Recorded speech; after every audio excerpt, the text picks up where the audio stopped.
Hello good morning student. आज क्या हिंदी की बुक में आपका चैप्टर हिंदी की बुक में आपका चैप्टर 10 चैप्टर, इसका नाम है झूठा मित्र। क्या बताया गया? झूठा मित्र, है ना।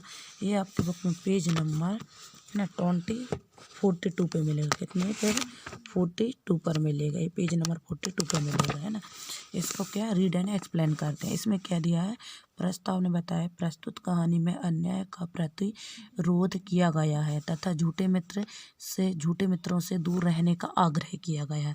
इस चैप्टर में झूठ के बारे में बताया, झूठे मित्र के बारे में बताया गया कि झूठे मित्र से दूर रहना चाहिए हमेशा, है ना। तो इसमें क्या, एक नगर में मणिराम नाम का एक व्यापारी रहता था। एक नगर है, वहाँ पे मणिराम नाम का एक व्यापारी रहता था ना। उसके पास काफ़ी धन था। उसके पास क्या, बहुत सारा धन था, काफ़ी यानी अधिक मात्रा में धन था। परंतु कुछ समय से उसे व्यापार में लगातार घाटा हो रहा था। क्या, लेकिन कुछ समय से उसे क्या व्यापार में घाटा हो रहा था। कर्ज भी हो गया था उसके पास, क्या कर्ज भी हो गया था। मणिराम ने सोचा वह कहीं और जाकर अपना भाग्य आजमाए। मणिराम ने क्या सोचा, और कहीं जाकर मैं क्या अपना भाग्य आजमाऊं, और कहीं जाऊं तो वहाँ शायद मैं सक्सेस हो सकता हूँ, है ना। तो शायद कुछ लाभ हो जाए, शायद कुछ उसको लाभ हो जाए। शहर छोड़ने से पहले उसने अपनी सारी संपत्ति बेचकर अपने सभी कर्ज चुका लिया। उसने क्या किया, जितनी संपत्ति थी ना सभी को बेचकर उसका जितना कर्ज था, जिसको पैसे देना था, क्या सब चुका दिया। केवल लोहे की एक भारी सी तराजू रह गई थी। केवल उसने एक वस्तु बताई थी, वो भी क्या, लोहे की तराजू। लोहे की तराजू इस पिक्चर में दिख रही है आपको, देख रहे हो ना। इसको बोलते हैं लोहे की तराजू, जिसमें कुछ सामग्री को तौलते हैं। दुकान पे जाते तौलते हैं कि नहीं वो, है ना। अब तो इलेक्ट्रॉनिक चलने लगी, पहले चलती थी तराजू, अभी भी कहीं कहीं पे चलती हैं वो, है ना, तराजू। तो उसने उसको बचा लिया, सब कुछ बेच दिए।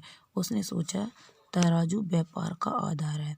मणिराम ने सोचा कि तराजू होता है ना, वह व्यापार का आधार होता है। व्यापार करते तराजू का काम करता है ना। व्यापार कोई भी करेंगे तराजू से नापते हैं कि नहीं, तौलते हैं, है ना। तो उसे बेचना ठीक नहीं है।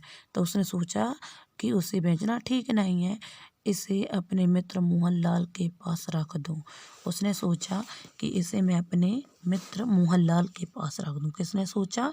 मणिराम ने सोचा कि तराजू को मैं अपने मित्र मोहनलाल के पास रख दूं, जब लौटूंगा तब ले लूंगा। तो उसने सोचा जब मैं वहाँ से लौटूंगा तो मैं इससे ले लूंगा, है ना। तो तराजू, है ना, क्या है, तराजू लेकर मणिराम अपने मित्र मोहनलाल के पास पहुंचा। तराजू लेकर मणिराम अपने मित्र मोहनलाल के पास पहुंचा। उसे देखते ही मोहनलाल ने आगे बढ़कर उसका स्वागत किया। किसने? मोहनलाल ने मणिराम को देखकर ही उसका स्वागत किया और बोला, तो मित्र तुमने यहाँ से जाने का मन बना लिया। किसने बोला? मोहनलाल ने मणिराम से बोला कि तुमने तो यहाँ से जाने का मन बना लिया। भगवान करे तुम, है ना, अपने व्यापार में सफल हो। कौन बोल रहा है? मोहनलाल मणिराम से बोल रहा है कि तुम अपने व्यापार में सफल हो, भगवान करे, है ना। मुझे बताओ अगर मैं तुम्हारी कोई मदद कर सकता हूँ। कौन बोल रहा है? मणिराम।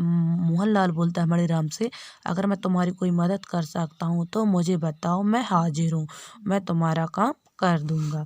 मणिराम ने कहा, मित्र तुम लोगों की बहुत याद आएगी। कौन बोल रहा?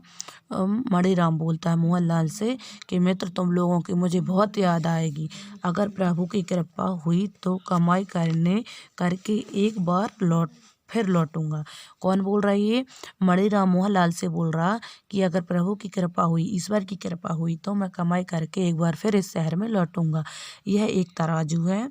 मणिराम बोल रहा है मोहनलाल से कि यह एक तराजू है, अपने पास रख लो, लौट कर ले लूंगा।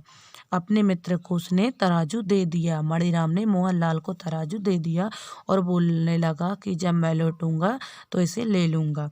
मोहनलाल बोला, अब यह बताया कि देखो, मोहनलाल बोला क्यों नहीं, तुम्हारी चीज सुरक्षित रखी रहेगी, जब चाहो ले लेना। मोहनलाल बोलता है मणिराम से कि क्यों नहीं, मैं तुम्हारी चीज को रख ले रहा हूँ, तो मुझे जब जरूरत होगी तुम ले लेना, वह सुरक्षित है मेरे पास। अब नेक्स्ट पेज में क्या बताया गया है यहाँ पे कि कुछ वर्ष बाद मणिराम व्यापार में बहुत सा धन कमाकर अपने पुराने नगर को लौट आए। मणिराम अच्छा धन कमाने के बाद क्या अपने पुराने नगर में लौट आए। उसने सोचा मोहनलाल से मिल आऊं और अपना तराजू भी ले आऊं। किसने? मणिराम ने सोचा कि मैं अपने मित्र के पास चला जाऊं, मिल लूं उससे, बहुत दिनों से नहीं मिला, और अपना तराजू भी ले आऊंगा। वह मोहनलाल के घर जा पहुंचा। कौन? मणिराम मोहनलाल के घर जा पहुंचा। मणिराम को देखते ही मोहनलाल ने उसके कामकाज के बारे में पूछा।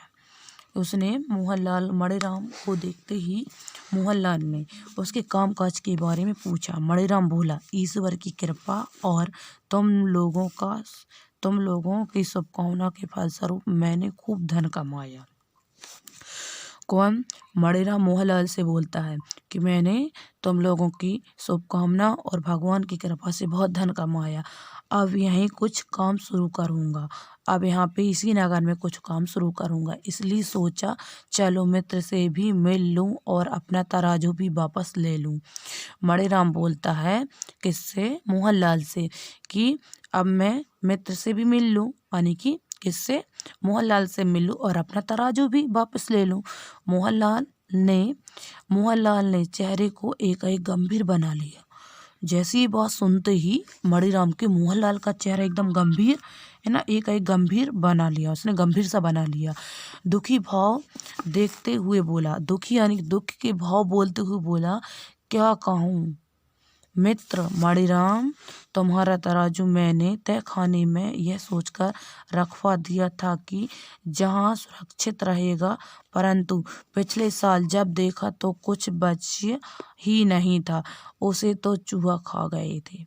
कौन बोल रहा? मोहनलाल बड़े दुखी से बता रहा है अपने दोस्त को। मोहनलाल, क्या बताऊँ, मैंने इसने सुरक्षित रखा था उसको कि तुमको जब ज़रूरत होगी तो तुम ले जाना, परंतु पिछले साल ही जब देखा ना तो उसे चूहे खा गए, तराजू को चूहे खा गए, लोहे के तराजू को।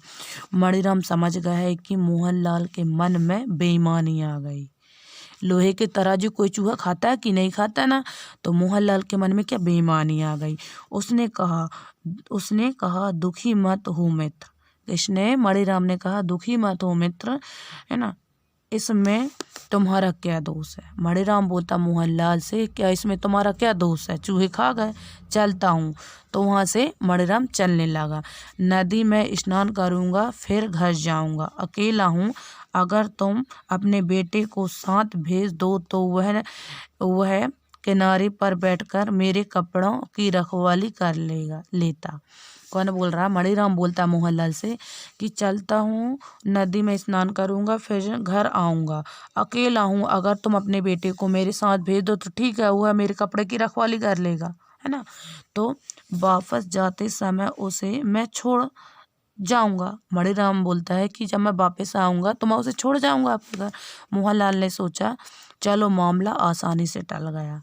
मोहनलाल बोलता है चलो ठीक, सब कुछ ठीक हो गया, है ना। मणिराम कुछ नहीं बोल रहा, आसानी से क्या मामला टल गया। उसने अपने बेटे रामू को मणिराम के साथ भेज दिया। किसका बेटा था जी? रामू। रामू मोहनलाल का बेटा था, तो उसने उसको मणिराम के साथ भेज दिया, है ना। काफ़ी देर के बाद, कहानी बहुत टाइम हो गया, उसके देर के बाद मणिराम घबराहट के साथ मोहनलाल चिल्लाता हुआ अकेली मोहनलाल के घर पहुंचा। कौन? मणिराम घबराता हुआ, घबराहट के साथ मोहनलाल चिल्लाता हुआ अकेले मोहनलाल के घर पहुंचा। मोहनलाल जल्दी से बाहर आओ। मणिराम बोलता मोहनलाल जल्दी से बाहर आओ। मणिराम को अकेले, है ना, क्या बोल रहा? अकेले आया देख उसने पूछा क्या बात है, इतना घबराए हुए क्यों हो तुम? क्यों हो? रामू कहाँ है? मोहनलाल बोलता मणिराम से उसको अकेले देखते हुए, क्या बात है, इतने घबराए हुए क्यों हो तुम? रामू कहाँ है? उसका बेटा का नाम है रामू, कहाँ है?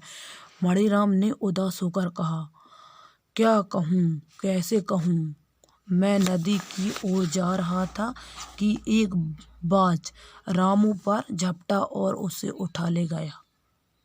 मणिराम मोहनलाल को बताता है, क्या कहूँ कैसे बताऊँ, नदी की ओर जा रहा था, तभी एक बाज आया, पक्षी एक बाज आया और रामू को झटसा है ना झपटा से उठा ले गया।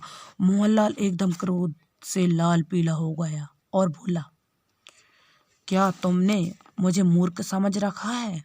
मोहनलाल उससे बोलता है मणिराम से, क्या तुमने मूर्ख रखा है, मुझे मूर्ख समझ रखा है कि सीधे रामू को ले आओ, नहीं तो मैं अदालत का दरवाजा खटखटाऊंगा।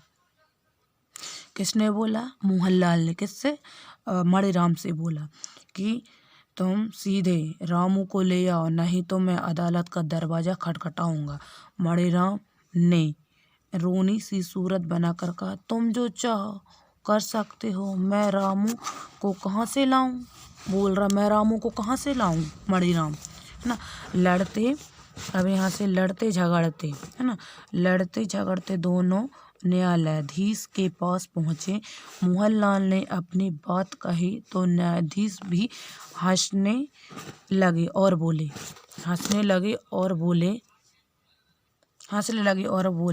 यह तो सरासर सफेद झूठ है। भला एक पक्षी एक लड़के को कैसे उठा कर ले जा सकता है? कौन बोलता है? न्यायाधीश बोलता है कि यह तो सरासर सफेद झूठ है, एक लड़के को कोई पक्षी उठा कर ले जा सकता है क्या? मणिराम तुरंत बोल पड़ा, ठीक वैसे ही श्रीमान, जैसे लोहे के तराजू को चूहा खा सकता है क्या? कौन? मणिराम बोल रहा है कि जैसे ही लोहे के तराजू को चूहे खा सकता है क्या? न्यायाधीश का माथा है ना ठनक गया है ना क्या? न्यायाधीश का माथा ठनका। उसने मणिराम से पूरी बात बताने को कहा। पूरी बात सुनकर न्यायाधीश मोहनलाल और मणिराम दोनों को आदेश दिया कि वे तराजू और रामू को ले आए, एक दूसरे को सौंप दें। किसने? न्यायाधीश ने कहा। यहाँ आपकी कहानी एंड होती है। देखो, दोनों पहले किसने? मोहनलाल ने झूठ बोला था कि नहीं, फिर मणिराम ने उसका झूठ क्या इसके मन में बेईमानी आ गई, फिर मणिराम ने भी वैसे किया, उसके बेटे रामू को गायब कर दिया है ना। फिर न्यायाधीश ने उनका फैसला किया कि दोनों आदेश मानो, दोनों मेरा कहना मानो कि आप उसका तराजू दे दो और वो आपको आपका बेटा रामू को दे देगा, एक दूसरों को सौंप दो। यहाँ पे झूठ की कहानी के बारे में बताया गया इस चैप्टर में। आपको ये चैप्टर यहाँ एंड होता है आपका। नेक्स्ट वीडियो में आपको इसका अभ्यास पाठ कंप्लीट कराएंगे ना। Thank you.